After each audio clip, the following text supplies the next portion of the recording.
Hey, welcome to my YouTube channel. My name is Suzanne James Kusana, and yes, I am an author.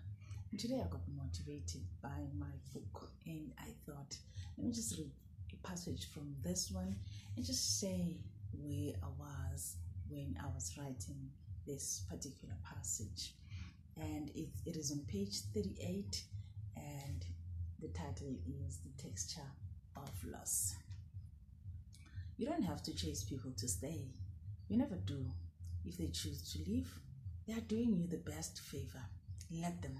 With every part of you that hurts, let them, because you are better off without them. I used to read quotes which said that all the time, and I always thought it was all fluffy words until I experienced the metamorphosis of loss. We have to learn to nourish relationships which truly nourishes us too. The world in all its shine is still a world with the most incredible, wonderful people. There are people who are so beautiful and so true at every corner.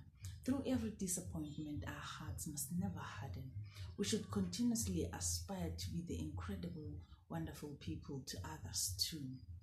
Every heartbreak or pain should bring us closer to purity and good. Your heart should never harden.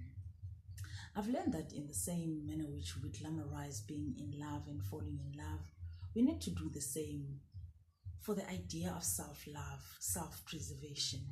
So many of us forget about the importance of treating ourselves with the love, kindness, and patience we readily give to those we love.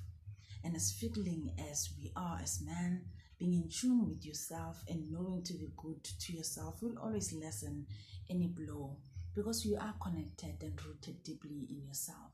You are not a stranger to yourself. You are familiar and you are home to yourself. This is the time when I started realizing that I'm actually more important first, and I cannot feed out of an empty cup. I need to be filled. I need to start with myself.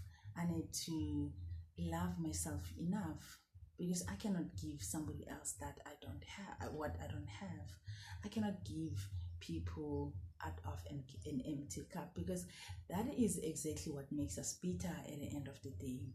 That is exactly what hurts because you give out of a cup that is empty. You need to be filled and give out of an overflow. And when you do that, you'll see that you'll be more fulfilled. You'll feel you are more happier. But this is the space I was in, starting to cook myself and starting to take care of myself even better because people always looked at me as a pretty girl, a girl who dresses up nice. When your eyebrows are done as a woman, they think everything is well.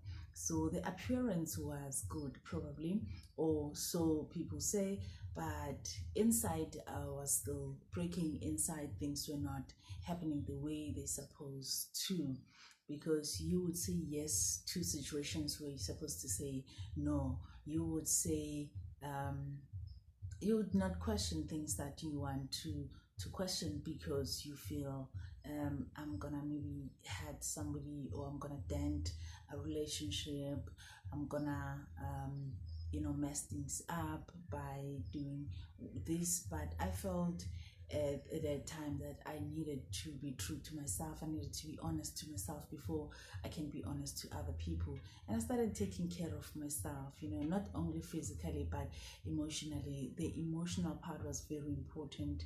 And doing that, I saw beautiful results. At peace, I'm happier. And now I can say no, and a fulfilling no, saying no without feeling guilty, saying I can't, and still feel that you are okay with the decision that I have made at the time.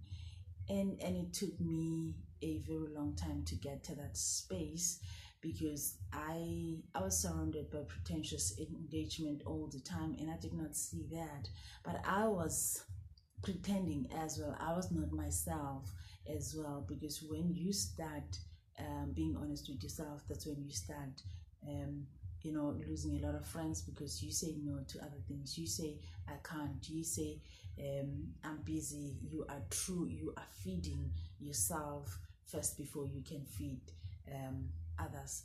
But I just want to encourage you at home that do as much as you can, that you are present in yourself, that you are feeling every ounce of pain or disappointment or happiness or joy that is happening around you, because in that way you are learning, you are growing. That's where growth and learning happens actually, because you are present in your life.